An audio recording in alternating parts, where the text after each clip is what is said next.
एक लंबे समय पहले एक गांव में हेमंत और शारदा नामक पति पत्नी रहते थे। उनका रितिका नामक एक सुंदर सी बेटी भी थी। हेमंत अपनी बेटी से बहुत प्यार करता था। वो जो भी मांगती थी हेमंत उसे देता था। रितिका को पेड़ पौधे उगाना बहुत पसंद था। हेमंत खेती करते हुए आए पैसों से अपने परिवार का देखभाल करता था।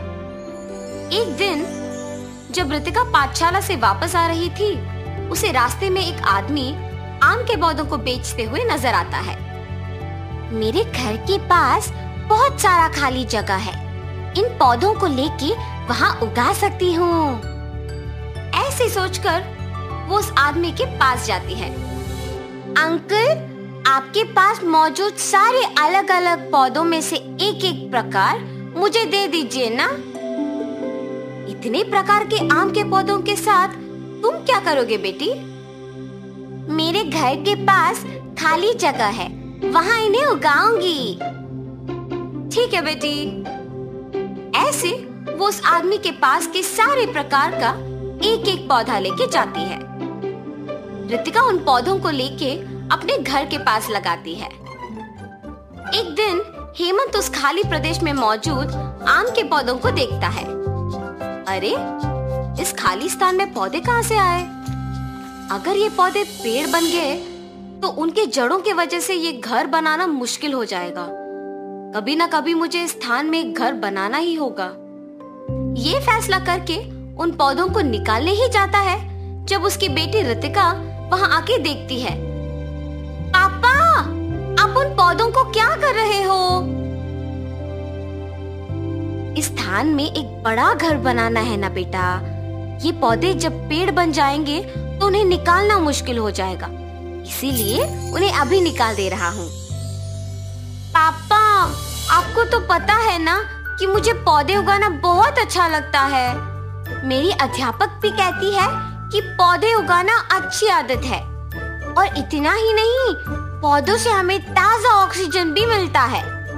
मुझे इस खाली स्थान में पौधों को उगाना है, मेरे लिए इन्हें रहने दीजिए ना। ठीक है बेटा, मैं तुम्हें कैसे ना करूँगा। तुम्हारे लिए इन पौधों को नहीं निकालूंगा, ठीक है? ऐसे कह के वहाँ से चला जाता है। तब से रितिका उन पौधों को ध्यान से पानी डाल के उनका ख्याल रखती है। कुछ सालों बाद वो पौधे बड़े आम के पेड़ बन जाते हैं और बहुत सारे आम देते हैं। ये देख रितिका बहुत खुश होती है। अरे वाह, बहुत आम आए हैं, और वो भी इतने प्रकार के। बाहर खरीदने की जरूरत भी नहीं है। उसी साल में हेमंत की खेती में पानी ना रहने के कारण फसल नहीं आता है, और उसे समझ नहीं आता है कि वो उसका कर्ज कैसे चुकाएगा, और इस सोच में पड़ जाता है। अरे क्या हुआ जी, आप ऐसे क्यों हो? हाँ, मुझे समझ में नहीं आ रहा है कि मैं लिया हुआ कर्ज कैसे चुकाऊंगा। रितिका उसके माँ बाप की बातें सुनकर सोच में पड़ जाती है। मैंने जिन पौधों को उगाया है उन पे बहुत आम आए हैं। अगर उनको बेचेंगे तो बहुत पैसे आएंगे। मुझे ये बात पापा को बताना है। पापा, आप निराश मत होना। आपकी बातें सुनने के बाद मुझे एक योजना आया है। क्या कह रही हो बेटी? पापा, आप पहले मेरी बात तो सुनिए, आपको तब समझ में आएगा। ठीक है, बोलो बेटी। पापा, क्या आपने देखा कि हमारे आम के पेड़ों पे कितने आम उगे हैं? पता नहीं बेटा, मैंने देखा ही नहीं। वैसे इस समय में आम के बारे में क्यों बात कर रही हो? एक बार सोचिए तो पापा, उन आम को अगर आप बेचेंगे तो बहुत पैसे आएंगे। अरे हाँ, ये तो बहुत अच्छा सोच है बेटी। मुझे तो उन पेड़ों के बारे में याद ही नहीं आया। बसंत का मौसम होने के कारण ये सोच के ज्यादा पैसे देंगे कि आम जल्दी आ गए, इससे हमारा कर्ज भी चुका सकता हूँ। ऐसे खुशी से कहता है। अगले दिन सुबह हेमंत उन पेड़ों के पास जाकर सारे आम को इकट्ठा करता है, एक बंडी पे लगा के बेचने लगता है।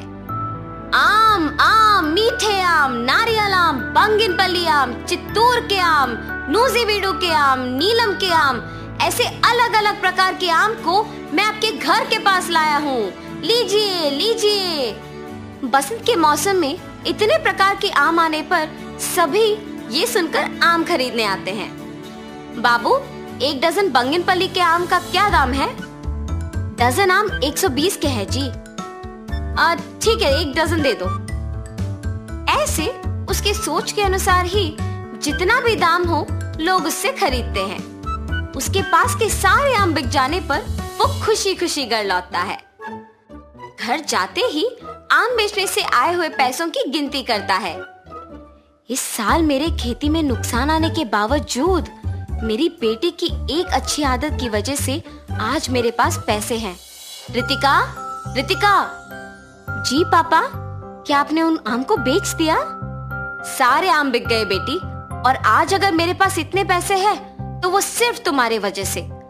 उस दिन मैंने हमारे घर के लिए उन पौधों को निकालना चाहता था, अगर रुक गया तो सिर्फ तुम्हारे लिए। आज हमें इस कठिन परिस्थिति से तुम्हारे आम के पेड़ ही बचाए हैं। अब मैं बाकी के आम भी बेचूंगा। ऐसे वो सारे आम बेच के आए हुए पैसों से कर्ज चुका के बचे हुए पैसों से आम के और बीज खरीद के उन्हें बोना करता है। तब से वो आम के पेड़ उगाते, आम को बेच के आए हुए पैसों से एक नया आम का दुकान लगाता है। वहाँ आम बेचते हुए परिवार के साथ खुशी से रहता है। डब्बा वाला। बिष्णुपुर नामक एक गांव में अमित नामक एक डब्बा वाला अपने परिवार के साथ रहता था। अमित एक बहुत ही साधारण परिवार का आदमी था। उसकी पत्नी हिमा सिलाई करके थोड़े बहुत पैसे जमा करती थी और उनके बेटा अमर पढ़ाई करता था। अमित घर का सारा खर्चा डब्बे वितरण करके जो पैसे मिलते थे उससे चला लेता था। अमित हर दिन सुबह 8 बजे उठ के अपने साइकिल पे शुरू होके घर घर को जाके नाश्ते के डिब्बे इकट्ठा करता था और उन डिब्बे में से कुछ पाठशाला में, कुछ कारखानों में समय पर पहुंचाता था। ऐसे ही हर दिन बहुत डब्बे वितरण करके डब्बे के 10 रुपए लेता था। आए हुए पैसों के साथ अपने बेटे को एक अच्छे स्कूल में पढ़ाता था। अमित जिस स्कूल में डब्बे पहुंचाता था उसी स्कूल में उसका बेटा अमर पढ़ता था। उसके पिता का हर दिन ऐसे धूप और बारिश में साइकिल चलाना, पसीने में मेहनत करना अमर को बहुत दुख देता था। ऐसे जब एक दिन अमित घर पे था तो अमर ने समय देखकर, पिताजी मुझे आपसे बात करना है। हाँ बोलो बेटा, कैसे पढ़ रहे हो तुम? मैं अच्छा पढ़ रहा हूँ पापा, आपसे कुछ बात करना चाहता हूँ। बोलो बेटा। पापा, आप मेरे लिए और मेरे स्कूल के फीस के लिए बहुत मेहनत कर रहे हैं। आप ऐसे धूप और बारिश में बहुत दूर के किलोमीटर साइकिल चलाते हुए डब्बे पहुंचाना मुझे अच्छा नहीं लग रहा। मेहनत के बिना पैसे कहाँ से मिलेंगे बेटा? भविष्य में तुझे एक बड़ा ऑफिसर बनाऊंगा। मेरी तरह ऐसे छोटे काम नहीं करना है तुम्हें, और पसंद करे तो सब कुछ अच्छा लगता है बेटा। पिताजी की बातें सुनकर अमर सोचता है कि वो सारी बातें सच हैं, पर फिर भी उसे तसल्ली नहीं होती है और अपने पिता को ऐसे मेहनत करना देख नहीं पा रहा था। उसने सोचा कि इन सब का हल सिर्फ उसका अच्छा पढ़ना ही होगा। इसीलिए वो दिन रात मेहनत से पढ़ाई करता है। ऐसे पढ़ाई करते वक्त अमर को अपने पिता का काम आसान करने के लिए एक उपाय सूझता है। तुरंत वो उसके विचार सारे एक पेपर पे लिखता है।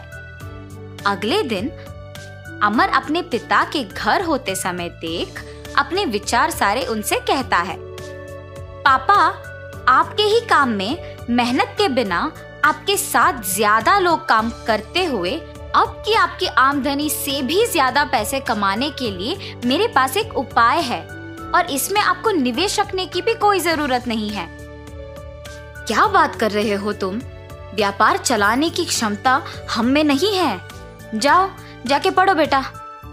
ये क्या बात हुई जी? पहले सुनो तो सही कि वो क्या कहना चाहता है। अगर वो ये कह रहा है कि निवेश के बिना ज्यादा पैसे कमाने का उपाय है और वो भी इतने छोटे उम्र में, आपको तो खुश होना चाहिए ना। मेरी बात तो सुनिए पिताजी, सच्ची में ये मुमकिन है।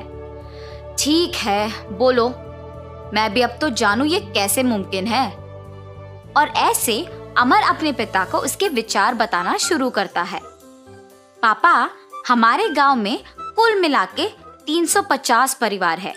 आपके गिनती के अनुसार डब्बा देने वालों के परिवार में कारखानों में काम करने वाले, सरकारी कार्यालय में काम करने वाले, स्कूल और कॉलेज जाने वाले होंगे। इसीलिए उन सारी जगहों में मैं अपने दोस्तों के साथ नौकरी का मौका है। इच्छुक लोग आवेदन कर सकते हैं। निम्नलिखित पता पे आके अपना नाम और बाकी विवरण दे के नौकरी तुरंत शुरू कर सकते हैं। ऐसे पेपर में लिख के दीवारों पे चिपकाएंगे। उसके बाद जितने भी लोग आते हैं उन सबको यही काम समान रूप से विभाजित करेंगे। महीने के अंत में आए हुए पैसों में आधा हम उनको दे देंगे और आधा हम रख लेंगे। ठीक है, तुम्हारे गिनती तो मुझे समझ नहीं आ रहे, पर इसे हम ईमानदारी से कोशिश करेंगे। पढ़ाई का ज्ञान तुम्हारा है बेटा, और जिम्मेदारी का डर है मेरा। मैं ये नहीं कह रहा हूँ कि तुम्हारा सोच गलत है। तुम जाके तुम्हारे दोस्तों के साथ दीवारों पे नौकरी का अवसर के पेपर चिपकाओ। उसके बाद हम देखते हैं कि क्या करना है। ऐसे कहकर अमित वहां से चला जाता है। अपने पिता का दिया हुआ अवसर देख अमर अपने दोस्तों के साथ स्कूल, सरकारी कार्यालय, कारखाने, कॉलेज जैसे जगहों के बाहर उन पत्रिकों को चिपकाता है। और इतना ही नहीं, वहां पे लोगों को भी उसने बताया कि उसके पिता ने एक नया व्यापार शुरू किया और उसमें नौकरी का अवसर है। सभी को अमित के व्यक्तित्व के बारे में सालों से पता है, क्योंकि वे डब्बा वाले की तरह सालों से काम कर रहे हैं। तो इसीलिए गांव के लोग उसके पास काम करने के लिए सहमत होते हैं। नौकरी के बारे में विज्ञापन करने के कुछ ही दिनों में 60 लोग अमित के घर नौकरी के लिए आते हैं। आए हुए 60 लोगों को 5 अलग अलग भाग के जगहों के लिए विभाजन करते हैं। 12 लोग कारखानों के लिए, 12 सरकारी कार्यालय के लिए, 24 लोग स्कूल और कॉलेज के लिए और 12 को बाकी जगहों के लिए विभाजन करते हैं। इन सबको डब्बे इकट्ठा करके उन्हें उनके जगहों पे पहुंचाना था और सब काम पे लग जाते हैं उनके साइकिल पे। पहले महीने बाद डब्बा बेचने वाले परिवार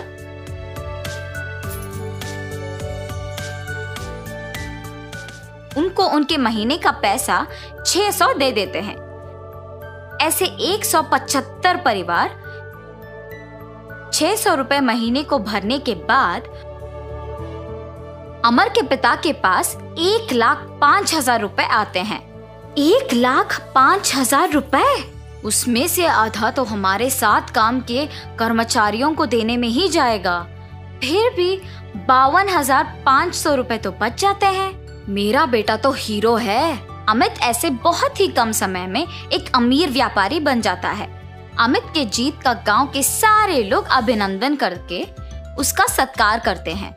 पर उस समय पर अमित कहता है कि सत्कार उसे नहीं बल्कि उसके बेटे का करना चाहिए। इस जीत के पीछे मैं नहीं बल्कि मेरा बेटा है।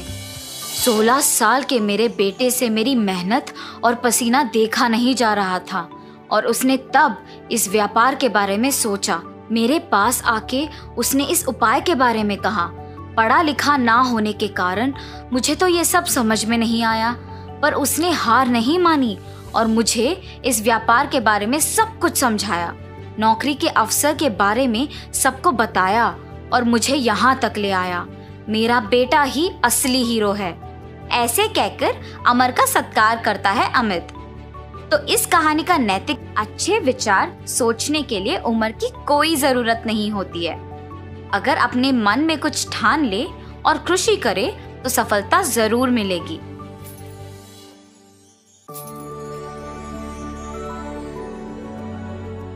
विकाराबाद के गांव में रितेश नाम का एक आदमी रहता था। वो अपने माता पिता के साथ रहता था। उसके पास व्यापार करने के पैसे तो थे, पर उसे पता नहीं चल रहा था कि कौन सा व्यापार शुरू करे। इसीलिए वो इस विषय में फैसला लेने के लिए अपने पिता के साथ चर्चा करता है। पिताजी, मुझे पता नहीं चल रहा है कि आपके दिए हुए पैसों से मैं कौन सा व्यापार शुरू करूं। अरे उसमें क्या है, पकौड़ी का व्यापार शुरू करते हैं। पकौड़ी का व्यापार? हाँ बेटा, हमारे गांव में जलेबियों का, समोसे का, अचार का, पापड़ का ऐसे बहुत व्यापार है। तो तुम्हें कुछ अलग व्यापार करना होगा। गांव में जो व्यापार नहीं है, अगर तुम करोगे तो अच्छा लाभ पाने का मौका होगा। सिर्फ सादा पकौड़ी कौन खरीदेगा पिताजी? इसीलिए हम सिर्फ सादा पकौड़ी नहीं बनाएंगे। तो फिर हम सादा पकौड़ी में साथ साथ चिकन पकौड़ी, फिश पकौड़ी, मिर्ची पकौड़ी, आलू पकौड़ी, प्याज के पकौड़ी, अंडे के पकौड़ी जैसे अलग अलग तरह के पकौड़ी बनाएंगे। ऐसे हमारा व्यापार को बहुत लाभ मिलेगा। रितेश को अपने पिताजी के बात सच लगे। परंतु मुझे इतने प्रकार के पकौड़ी बनाना नहीं आता है ना पिताजी। मुझे भी तो बनाना नहीं आता। हम खुद इन सब के विधि बनाएंगे और इसके लिए तुम्हारी माँ भी सहायता करेगी। ऐसे कहकर रितेश के पिताजी रितेश को प्रोत्साहित करते हैं। फैसले के अनुसार पकौड़ी को बनाने के सामग्री रितेश खरीद के रसोई घर में इकट्ठा कर रहा होता है कि उसके पिताजी पके हुए अंडों को 2 हिस्सों में काट रहे होते हैं और रितेश की माँ पकौड़ी के लिए बेसन का मिश्रण तैयार कर रही होती है। बनाए हुए मिश्रण को 6 अलग अलग बर्तन में बराबरी से रितेश की माँ डालती है। रितेश के पिताजी पहले बर्तन में कटे हुए अंडे, दूसरे बर्तन में कटे हुए प्याज, तीसरे बर्तन में कटे हुए मिर्ची, चौथे बर्तन में कटे हुए आलू, 5वें बर्तन में कटे हुए केले और छठी बर्तन में कटे हुए चिकन के पीसेस डालते हैं और फिर एक एक करके उन सारे अलग तरह के पकौड़ी को तेल में तलते हैं। रितेश जब पकौड़ी का स्वाद देखता है तो उसको बहुत स्वादिष्ट लगता है। फिर वो अपने पिताजी के बातों को सच मानकर पकौड़ी के व्यापार को दृढ़ निश्चय से शुरू करता है। ऐसे शुरू हुआ था रितेश की जीत की कहानी। 15 साल बाद वही पकौड़ी का व्यापार रितेश को सिर्फ अमीर ही नहीं बल्कि बहुत घमंड और कठोर बना देता है। दूसरी ओर रितेश के पिताजी को बहुत दिनों से ठीक से दिखाई नहीं दे रहा था और सुनाई भी नहीं दे रहा था।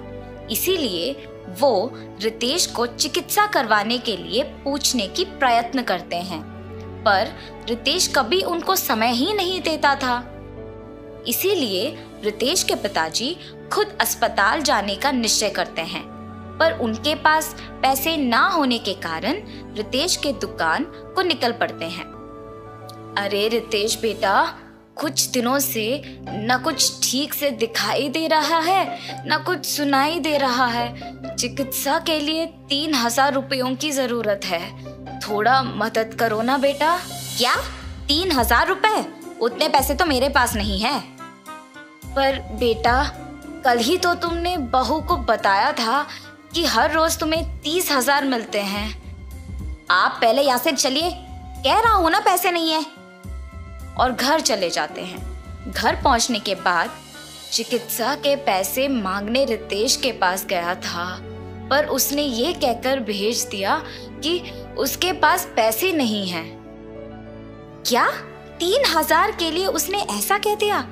व्यापार तो अच्छा चल रहा है ना। शायद उसको हमारा यहाँ रहना पसंद नहीं। बहू ने भी खाना सिर्फ उन दोनों के लिए बनाया है, मैंने हम दोनों के लिए खाना बनाया है। तो फिर यही है, हमारा यहाँ रहना वो दोनों चाहते ही नहीं है। चलो इसी रात को यहाँ से निकलते हैं। ऐसे फैसला करके दोनों उसी रात गांव से निकल जाते हैं। माता पिता के लापता होने पर भी रितेश को चिंता नहीं हुई। अगर किसी ने पूछा तो कहता था कि तीर्थ यात्रा पे गए हैं। रितेश को पकौड़ी के व्यापार में लाभ ही लाभ आ रहा था। वो उसके दुकान में 10 और सहायक को काम पे लगा के उनको सारे पकौड़ी के विधि सिखा के काम करवाता था। इसके अनुसार उसने पकौड़ी के दाम भी बढ़ा दिया था। मिर्ची पकौड़े 5 रुपए के 10 पीस, प्याज के पकौड़े 8 रुपए के 10 पीस, आलू के पकौड़े 10 रुपए के 10 पीस, अंडे के पकौड़े 15 रुपए के 10 पीस, चिकन के पकौड़े 20 रुपए के 10 पीस और मछली के पकौड़े 25 रुपए के 10 पीस। पकौड़ी का स्वादिष्ट होने पर लोग भी बहुत आते थे, जिसकी वजह से रितेश का दुकान हमेशा भीड़ से भरा और व्यस्त रहता था और दुकान का लाभ भी दुगना हो गया था। रितेश ऐसे ही उसकी संपत्ति बढ़ाने में दिन भर व्यस्त रहता था और उसकी पत्नी भी अपनी समय अपनी सहेलियों के साथ बिताने में और पैसे खर्च करने में व्यस्त रहती थी और उनके बच्चों के साथ भी ज्यादा वक्त नहीं बिताती थी। बच्चों के देखभाल के लिए एक ताई को रख के वो चले जाती थी। रितेश व्यापार और संपत्ति के मोह में पड़कर दोस्तों के साथ वक्त गुजारता था और उसकी पत्नी उसके सहेलियों के साथ वक्त गुजारती थी। इस वजह से उनके बच्चे बहुत लापरवाही से पले पड़े। रितेश अपने बच्चों को अनुशासन से नहीं बड़ा कर पाया और अपने बीवी को उसकी शौक से दूर नहीं रख पाया। अब रितेश के साथ प्यार से 2 बातें करने के लिए भी कोई नहीं था। उस समय में उसको उसके माता पिता की बहुत याद आती है।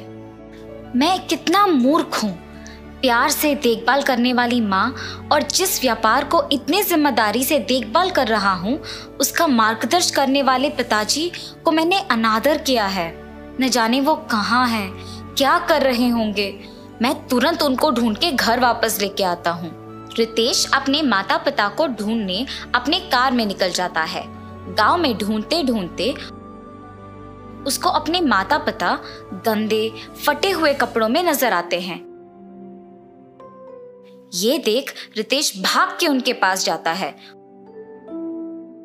कहता है, आप ऐसे कैसे? ये सब मेरा ही गलती है पिताजी, मुझे माफ कीजिए और कृपया मेरे साथ घर चलिए माँ। रितेश को अपने गलती का एहसास होता है और वो अपने माता पिता के साथ घर वापस आता है।